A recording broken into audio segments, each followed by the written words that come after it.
El alcalde de Medellín, Federico Gutiérrez, pidió a la Comisión de Acusaciones que avance en el proceso contra el presidente Gustavo Petro por presunta financiación ilegal de la campaña presidencial.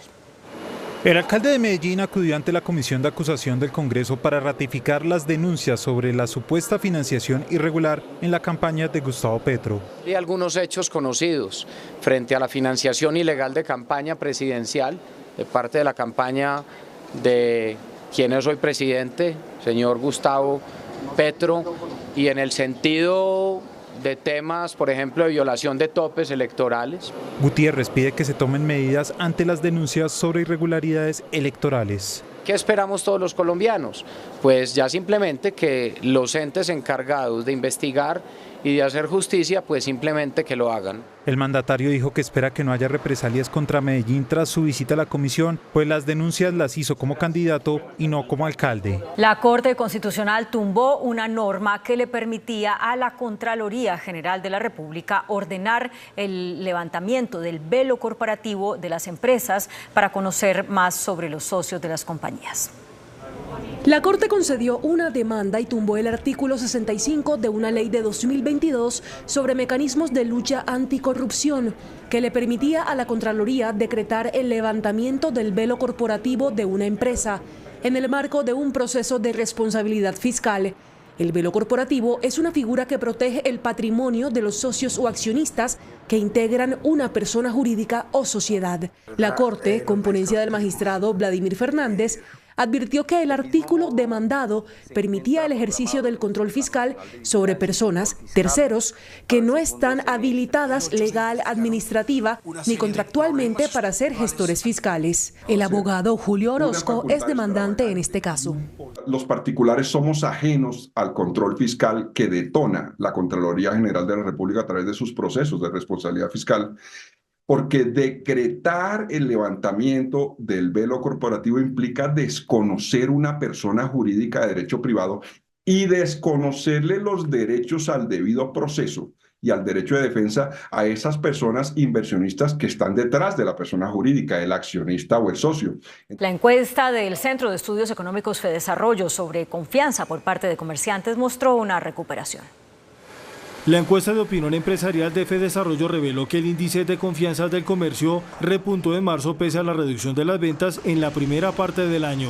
Para este mes la tasa se ubicó en 14,1%, mientras un mes atrás registraba 10,9%. El sector mejora en parte por la venta de sus propios inventarios. En la parte comercial, los empresarios están disminuyendo sus stocks, están saliendo de todos sus inventarios que han venido adquiriendo con el tiempo. Para la industria el panorama es diferente, ya que en marzo el índice es negativo en 2,6%, perdiendo más terreno frente a febrero. La percepción negativa o de caída en la industria es que justamente los comerciales no le están comprando a los industriales, esperando salir de sus inventarios. Las cifras de la encuesta muestran una mejora en el contrabando, aunque este estaría migrando hacia el mercado informal. En Córdoba, 9 droguerías fueron blanco de ataques por negarse a pagar extorsiones.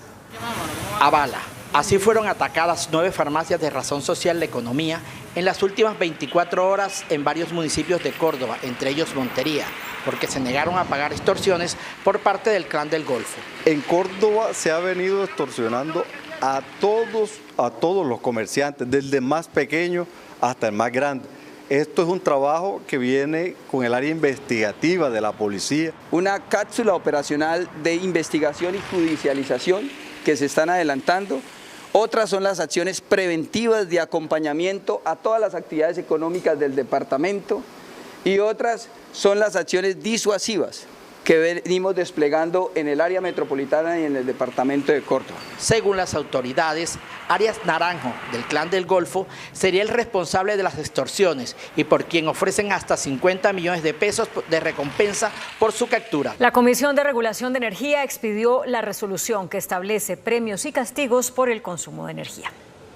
Según el acto administrativo de la CREC, firmado también por el Ministerio de Minas, establece una fórmula para cobrar un excedente adicional o multa para quienes excedan el consumo promedio de su factura mensual. Los valores son diferenciales por estrato y del consumo por kilovatio hora. Para el 1, 2 y 3 será del 30%, mientras para el 4, 5 y 6 hasta del 50%. Asimismo, quienes tengan una reducción recibirán un estímulo o beneficio en el cobro de su próxima factura. Para varios sectores era una medida esperada. Es una medida alineada y además debe ser complementada por unas campañas masivas de socialización que permitan entender la importancia del ahorro en esta coyuntura. La medida, que ya estaba en evaluación desde la semana anterior, es con el fin de promover la recuperación del nivel de los embalses y prevenir un racionamiento en el país. Hay alerta en Bucaramanga y su área metropolitana por el aumento de los casos de dengue hemorrágico.